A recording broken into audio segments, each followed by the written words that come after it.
أهلا بمتابعين رونيتا من كل مكان، أتمنى تكونوا بخير وبأحسن حال. في الفيديو بتاعنا النهاردة بنتكلم عن البحيرة المقدسة اللي بنلاقيها في معبد الكرنك.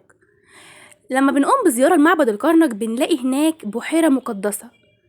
يعني ايه برضو بحيرة مقدسة، وكان بيتعمل بيها ايه، وايه الاستفادة منها؟ في الفيديو ده هنجاوب على السؤال ده.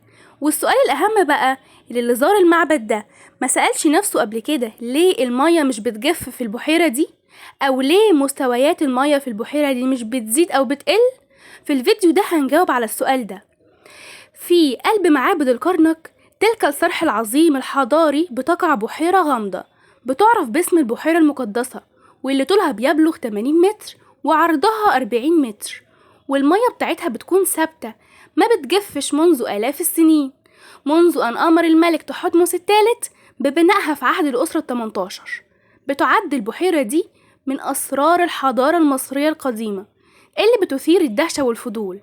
فما سر هذه المياه التي لم تجف على مر التاريخ، بينما بتتغير مستويات نهر النيل المجاور ليها؟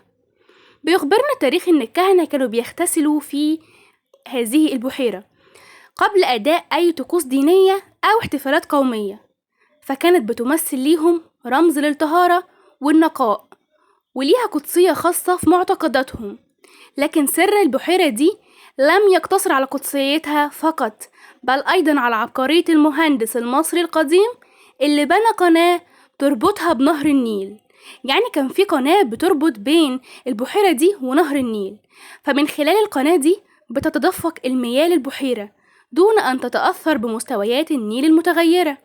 هكذا بتمثل البحيرة المقدسة رحلة عبر الزمان لحضارة عريقة غنية بالأسرار، فهي رمز للإبداع والذكاء المصري القديم، وعلامة فارقة على عبقرية الإنسان في العصر ده. الإنسان طبعا المقصود بيه المصري القديم. بس كده بنكون وصلنا لنهاية حلقتنا. انتظروني الفيديو الجاي إن شاء الله بمعلومة جديدة. سلام.